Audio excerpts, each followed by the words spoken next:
దీని flowers blue కలర్లో భలే ఉన్నాయి, కానీ చిన్న చిన్నగా ఉన్నాయి. ఇదేంటో మన గురువుగారిని అడగాలి. గురువుగారు, ఈ బ్లూ కలర్ ఫ్లవర్స్ కనిపించినాయి మన మెడిసినల్ ప్లాంటేషన్స్ దగ్గర. ఓకే, 3 ఆకులు ఉన్నాయి మన బిల్వపత్రం లాగా. సో బాగుంది. ఓకేనమ్మా. దీన్ని నల్లవావిలి అంటారమ్మా, నీలి సంహాలు అంటారు దీన్ని. ఆయుర్వేదంలో ఒక అద్భుతమైన ప్లాంట్ అమ్మ ఇది. దీన్ని కాయ చికిత్సలో వాడతారు. ఈ నల్ల అంటే ఇందులో తెలుపు ఉంది, పువ్వుని బట్టి దాన్ని నిర్ణయిస్తారమ్మా. ఇది ఈ పువ్వు చూడండి అంత నీలంగా చిన్నది, చాలా బాగుంటుందమ్మ. ఇది పర్పుల్ కలరు. ఈ పర్పుల్ కలర్ ఉన్న వాటిని అన్నిటిని కూడా ఆయుర్వేదంలో నల్ల అని పిలుస్తారు. అందరూ ఏమనుకుంటారంటే నల్ల అంటే పూర్తి నల్లగా ఉంటాయి కానీ ప్లాంట్స్, అందుకనే నల్లవావిలి, నల్లామదం, లేకపోతే నల్లమద్ది ఇలాగ పిలుస్తారు కావున అని అనుకుంటారు. అలా కాదమ్మా, నీలం రంగులో ఉన్నవన్నీ కూడా ఆయుర్వేద శాస్త్రంలో నల్ల మూలిక కింద లెక్క అనమాట. చాలా మూలికల్లో తెలుపు, పసుపు, నలుపు, లేకపోతే తెలుపు, ఎరుపు, నలుపు, ఆముదంలో అయితే 4 రంగులు ఉన్నాయమ్మా. ఈ వీడియో చూసి వాళ్ళు అందరూ కూడా దీన్ని ఒక సబ్జెక్ట్ కింద తీసుకోండి దయచేసి. మీరు పెన్ను బుక్ తీసుకోండి. నేను దీన్ని ఒక సబ్జెక్ట్లే చెప్తాను. ఇది ప్రారంభం, మనం నల్లవావిలతోటి మొదలు పెడుతున్నాము. దీన్ని ఎలా శుద్ధి చేసుకోవాలి, ఎలా వాడుకోవాలి, అలా ప్రతి మూలికకి కూడా ఈ రోజు నుంచి దీన్ని సిరీస్ కింద తీద్దాం అనుకుంటున్నామండి. అందుకు మీరు ఏం చేస్తారంటే ఇది చూసే ముందర పెన్ను పుస్తకం దగ్గర పెట్టుకోండి. దగ్గర పెట్టుకుంటే నేను 2-3 సార్లు రిపిటేషన్గా చెప్తాను. అవి జాగ్రత్తగా రాసుకుని మీరు ఇంట్లో వాడుకుని చక్కని ఆరోగ్యంతో వర్ధిల్లండి. చాలా స్లోగా చెప్తాను, జాగ్రత్తగా విని జాగ్రత్తగా రాసుకోండి. దీన్ని వావిలి అంటారమ్మా. ఇది చూడమ్మా, వెనకాల నీలం రంగులో ఉంది కదా, ఇది ఫ్రంట్ గ్రీన్గా ఉంది అవునా. ఈ నీలం రంగులన్నీ కూడా నలుపు అంటారు. నిర్గుండి అని కూడా అంటారు దీన్ని. నల్లవావిలి అంటారు, నీలి సంహాలు అంటారు, నీలి సంహాలు అంటారు. ఇందులో నీలి సంహాలు, సఫేద్ సంహాలు అని కూడా అంటారు. మామూలు దాన్ని సఫేద్ అంటారు. 2-3 రకాలు ఉన్నాయమ్మ ఇందులో. ఇది నిజం చెప్పాలంటే నువ్వు 3 ఆకులు ఉన్నాయన్నావు కదా, మారేడు బిల్వలేగ, దాన్నే మారేడునే బిల్వ అంటారు. ఈ 3 ఆకులు అన్నావు కదమ్మా. ఈ 3 ఆకులు ఉన్నవన్నీ కూడా ప్రశస్తం అమ్మ మూలికల్లో.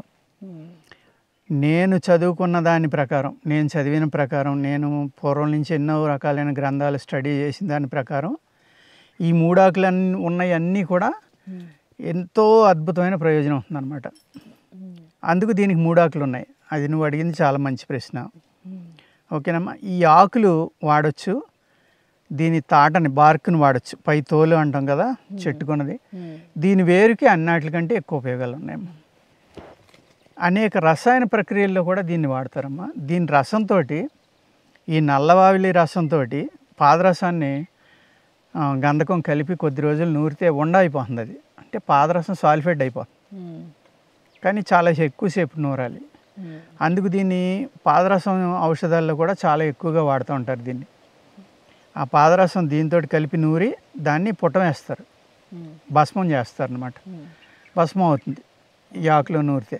పాదరసం భస్మం చేయాలంటే చాలా కష్టం అమ్మ. అదేవిధంగా నల్ల ఉమ్మెత్తతోటి కూడా అవుతుంది. అది మాట్లాడినప్పుడు నేను ఆ సబ్జెక్ట్ మాట్లాడతా. ఇది పూర్వం ఏం చేసేవారంటేనమ్మా, పల్లెటూరులో పురుడు వచ్చిన తర్వాత ఆ తల్లి యొక్క ఒళ్ళు పచ్చిగా ఉంటుంది కాబట్టి, వాతం ఉంటుంది కాబట్టి, ఈ ఆకులను బాగా నలిపమ్మా. ఇన్ని ఆకులు తీసుకుని ఒక 20 లీటర్ల నీళ్ళలో వేసి వేడి నీళ్ళు కాసి ఆ నీళ్ళతోటి స్నానం చేయించేవారు. ఓన్లీ ఆ నీళ్ళతోటి స్నానం చేయితేనే ఈ పచ్చి ఒళ్ళు అనేది ఆరిపోయి వేడి వల్ల ఒళ్ళు నొప్పులు కానీ, పురుడు వచ్చినప్పుడు లేట్గా డెలివరీ అవ్వడం వల్ల వచ్చిన నొప్పులు కానీ, ఆ ఒళ్ళు పచ్చి ఒళ్ళు వచ్చిన నొప్పులు కానీ, ఇవన్నీ కూడా అద్భుతంగా పనిచేస్తాయమ్మ. కంప్లీట్ తగ్గిపోతాయి, అంత బాగా ఇది పనిచేస్తుంది. అదేవిధంగా మైగ్రేన్ ఉంది, రైట్ సైడ్ మైగ్రేన్ వస్తుంది మీకు, లెఫ్ట్ సైడ్ ముక్కులో ఒక 2-3 చుక్కలు దీని ఆకుపసర పోతే మైగ్రేన్ తగ్గిపోతుందమ్మా. చెవిలో పోటు ఉందనుకోండి, చాలామంది ఇబ్బంది పడుతూ ఉంటారు. చెవిలో పోటు పొడిచేస్తూ ఉంటుంది, గోలగోల పెడుతూ ఉంటారు. ఆ టైంలో దీని ఆకుపసరు ఒక 5 నుంచి 10 డ్రాపులు చెవిలో పోసి ఒక 2 నిమిషాలు ఉంచేమో మళ్ళీ వంచేయాలి. అలా ఉండకూడదు. వంచేసిన తర్వాత ఒక కాటన్ అడ్డం పెట్టేస్తే సరిపోతుంది. వెంటనే చెవిలో పోటు తగ్గిపోతుంది. అనేక రకాలు అనమాట. ఓన్లీ ఆకు ఉపయోగాలే చెప్తున్నానమ్మా నేను. దీని ఆకు ఉప్పు కలిపి నూరి మూట కట్టుకుని పెనం మీద వేడి చేసి దాన్ని కనుక పెడితే మోకాళ్ళు వాపులు కానీ కీళ్ళ నొప్పులు కానీ ఎక్కడ వాపు ఉంటే అక్కడ, ఎక్కడ నొప్పి ఉంటే అక్కడ దాన్ని ఫోమింగ్ కాపడం అంటాం కదా మనం, అది కనిపిస్తే ఆ వాపు కూడా లాగేస్తుంది కొద్ది రోజుల్లో. నొప్పులు కూడా పూర్తిగా తగ్గిపోతాయమ్మా. కీళ్ళ నొప్పులకి ఒక అద్భుతమైన ఔషధం ఇది. దీని పసరుని ఎక్కడైనా వాపులు కానీ స్వెల్లింగ్లు కానీ ఉంటే ఈ పసరు రాసినా కూడా ఆ వాపులు స్వెల్లింగ్ లాగేస్తుందమ్మా. కానీ ఇది చాలా వేడి చేసే మూలిక. దీని గుణం వేడి అన్నమాట. వేడి శరీరాలు ఎక్కువ వాడితే కనుక తలపోటు, ఆ ఉన్న నొప్పులు కూడా పెరగడానికి కూడా అవకాశం ఉంది. అందుచేత దీంట్లో అనేక రకాలైన కల్పాలు కూడా ఉన్నాయమ్మా. దీని వేరు తాటకి సెపరేట్ గుణాలు ఉన్నాయి, పైన ఉన్న తోలికి వేరుకి సెపరేట్ లక్షణాలు ఉన్నాయమ్మా. దీనిని పుష్యమి ఆదివారం రోజున కానీ అటువంటి నక్షత్రం, దీనికి సెపరేట్ డేటు, తిథి, నక్షత్రం, సమయం అన్నీ ఉంటాయమ్మా. దీని ఆకుని వెలుగు రాకముందర తీసుకుని పసరు తీసి ఆ పసరు ఒక కుండలో పోసమ్మా. దాంట్లో 1/4 నల్ల జీడి గింజలు, శుద్ధి చేసిన నల్ల జీడి గింజలు వేయాలి. వేసి భూమిలో గొయ్యి తవ్వి ఆ గోతిలో మేక పెంటికలు పోయాలి. అంటే మేక షిట్ ఉంటుంది కదమ్మా, మేక గొద్దులు అంటాం మనం తెలుగులో, అవి పోయాలి. పోసి ఆ కుండ అందులో పెట్టి ఆ కుండ చుట్టూరు కూడా అయ్యే పోసేయాలమ్మా. అర్థమైంది కదా. తెల్లవారుజామున ఆదివారం రోజున కానీ మంచి నక్షత్రం కానీ చూసుకుని ఎలుగు రాకముందరనే దీన్ని ఆకులు కలెక్ట్ చేసుకోవాలమ్మా.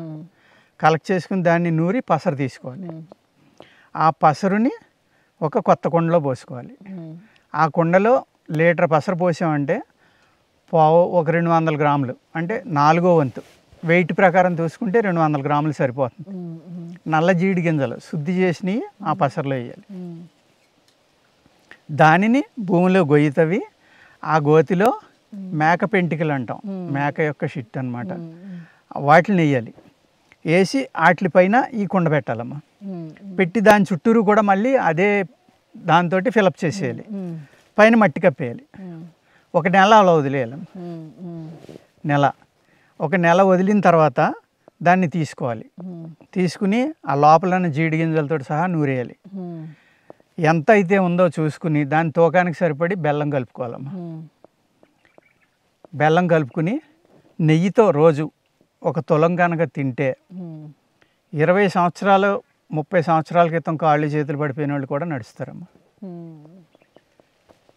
ఇది ఇంకా మీకు పక్షవాతం తగ్గించడంలో కానీ, వాత నొప్పుల్లో కానీ, లేకపోతే 80 వాతాలు ఉంటాయమ్మా ఆయుర్వేదంలో. కొంతమంది 84 అని చెప్తారు, కొందరు 80 అని చెప్తారు. 80 వాతాలు తగ్గుతాయమ్మా దీనికి. ఒక మిరాకిల్ హెర్బ్ అన్నమాట ఇది. ఇప్పుడు మన ప్రేక్షకులు చూస్తున్నారు కాబట్టి మళ్ళీ ఒక్కసారి రిపీట్ చేస్తానమ్మా. ఆ యోగం ఏదైతే ఉందో అది ఆదివారం కానీ శుభనక్షత్రం ఏదైనా చూసుకుని, దీనికి ఒక మంత్రం కూడా ఉంటుందమ్మా. అది నేను వేళ్ళు దాని గురించి చెప్పినప్పుడు చెప్తాను. ఆ మంత్రం పఠిస్తా. చెట్టు దగ్గరికి వెళ్ళి దండం పెట్టుకుని దీని ఆకుల్ని ఎలుగు రాకుండా సూర్యోదయం ఆవకముందర సేకరించాలమ్మా. సేకరించి దీన్ని బాగా నలుపుకొని ఈ పసరిని గుడ్డలో వేసి పిండుకోవాలి. ఒక కుండలో ఉంచుకోవాలి ఆ పసరిని. ఆ పసరిని కొలుసుకోవాలమ్మా. ఒక 4 గ్లాసులు పసరు వచ్చిందనుకోమ్మా, 1 గ్లాసు శుద్ధి చేసిన నల్ల జీడి గింజలు ఆ పసరులో వేసి ఆ కుండ తీసుకొచ్చి భూమిలో గొయ్యి తవ్వి ఆ గోతిలో మేక పెంటికలు పోసి దానిపైన ఆ కుండ పెట్టాలి. ఆ కుండ చుట్టూరు కూడా ఒక 4 అంగుళాలు ఖాళీ ఉండిలేక గొయ్యి ఉండాలమ్మా. ఆ గోతి నిండా ఇయ్యే పోయాలి. కొండ పైన మూతి పైన ఒక వాసన కట్టి ఒక మూత పెట్టుకుని, కొండ మూత, దానిపైన మళ్ళీ ఇంకో వాసన కట్టుకున్నామా. దానిపైన మునిగిపోయేలాగా ఈ దీంతో పూడిచేసి దానిపైన మట్టేసి కప్పేయాలి భూమిలో. వర్షాకాలం చేసుకుంటే అద్భుతమైన ఫలితం ఇస్తుందమ్మా వేసవికాలం మీద. ఎందుకంటే ఇప్పుడు ఆల్రెడీ నేల వేడెక్కిపోయి ఉంటుంది వేసవికాలంలో. వర్షాకాలం ఏమవుతుందంటే ఈ వేసవికాలం వేడెక్కిన నేల తొలకరి జల్లులు పడినాక ఆ భూమిలోంచి ఒక అద్భుతమైన ఆవిరి వస్తుందమ్మా. ఇక్కడ తెలంగాణలో దాన్ని మృగశిర కార్తె అంటారు. మృగశిర కార్తెలో వర్షాలు పడతాయి. ఆ వర్షం పడినప్పుడు ఆ భూమిలోంచి వచ్చే వేడి అనేది చంద్రుని యొక్క ప్రభావం వల్ల భూమి మీద ఉన్న ప్రతి విత్తనాన్ని మొలిసేలాగా చేస్తుందమ్మా. అంత ప్రభావవంతమైన టైం అన్నమాట అది. ప్రకృతిలో ఒక అద్భుతమైన కాలం అది. ఆ టైంలో కనుక మీరు ఇది పాతి పెట్టుకుంటే ఒక నెలాళ్ళు భూమిలో ఉంచితే ఈ పైన చినుకులు పట్టడం వల్ల ఏ వేడైతే వచ్చిందో ఆ వేడి ఆ కుండలోకి వెళ్ళి ఆ మందు పక్వం అవుతుంది, అంటే వంట అవుతుంది అనమాట భూమిలో. దాన్ని భూపుటం అంటాం. భూపుటం అంటే గొయ్యితవి పుటం వేసేది కాదమ్మా, భూమి యొక్క మట్టిలో పెట్టేదాన్ని భూపుటం అని కూడా అనొచ్చు. అదేవిధంగా ఆవు పేడలో కూడా కొన్ని పుటాలు వేస్తామమ్మా. ఆవు పేడలో మీరు భూమిలో గొయ్యితవి ఆ గోతిలో పేడ వేసి అందులో పెడితే కనుక చెయ్యి పెట్టలేనంత వేడెక్కుతుందమ్మా ఆవు పేడ. మీరు చెయ్యి పెట్టలేరు, అందులో అంత కాలిపోతుంది. అందుకు కౌడంగలో వచ్చి పుటాన్ని మేము ఏమంటామంటే గోమయ పుటం అంటాం. గోమయం అంటే ఆవు పేడ అనమాట, అందులో పెట్టేదాన్ని గోమయ పుటం అంటాం. అలాగే అనేక రకాలైనవి ఉంటాయి అన్నమాట. అంటే ఆ ప్రకృతిలో వర్షం పడిన తర్వాత భూమి నుంచి, భూమాత అనాలి ఇక్కడ, భూమి కూడా కాదు, ఆ భూమాత నుంచి వచ్చి హీట్ ఏదైతే ఉందో అది ఈ మందు చేయడానికి సరిపడి హీట్ అన్నమాట. ఇంత అద్భుతమైన సైన్స్ ఆయుర్వేదంలో ఉంటుందమ్మా. ఈ విధంగా మనం ఈ మందు కనుక చేసుకుంటే నెల తర్వాత తీసి నూరుకుని ఎంత ఉందో అంత బెల్లం కలుపుకుని మళ్ళీ నూరుకుని దాన్ని నేతితో తులం నెయ్యి కలుపుకున్నమ్మా ఒక తులం మందు తిని పాలు తాగితే ఆవు పాలు, ఆకలి అయ్యే వరకు మళ్ళీ ఆహారం తినకూడదు. ఆ విధంగా రోజు ఉదయం చేయొచ్చు. వేడి శరీరులు అయితే ఒక పూట సరిపోతుందమ్మా. వాత శరీరం ఉన్న వాళ్ళు అయితే 2 పూట్ల తిన్నా పర్వాలేదు. బాగా వేడి చేస్తుంది ఈ మందు. ఉదయం పరగడుపు అవదమ్మా, ఎందుకంటే బెల్లం కలుపుతున్నాం, అందులో నెయ్యి కలుపుతున్నాం, అది ఆహారం కింద వస్తుంది. పాలతో వేసుకుంటున్నాం, ఆవు పాలతోటి. ఇది నువ్వు నేను చెప్పింది తినటమే కాదు, దీని మీద నోట్స్ రాయాలమ్మా. నోట్స్ రాసి ఇది ఒక మంచి గ్రంథంగా నువ్వు తయారు చేస్తే దీనిని మనం ప్రజలకు అందించవచ్చు. ఈ పూత యొక్క ఉపయోగాలు, అలాగే దీని వేరు యొక్క ఉపయోగాలు మరో వీడియోలో మనం మాట్లాడుకుందామమ్మా. ధన్యవాదాలు గురువుగారు, బాగా చెప్పారు. నేను ఏదో నార్మల్ చిన్న మొక్క అనుకుని తీసుకొచ్చాను, ఫ్లవర్ ఇంట్రెస్టింగ్గా ఉందని. చాలా యూజెస్ ఉన్నాయి గురువుగారు. థ్యాంక్ యూ వెరీ మచ్ గురువుగారు. నేను తప్పకుండా రాసుకుంటాను బుక్లో.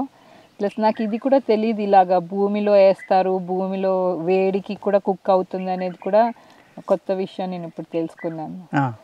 అనేక విషయాలు తెలుసుకోవాలమ్మా, మన ప్రేక్షకులకి అనేక విషయాలు నీ ద్వారా అందించాలి. బాగుంది గురువు గారు, నాలెడ్జ్, మంచి నాలెడ్జ్ ఇచ్చారు. Thank you very much.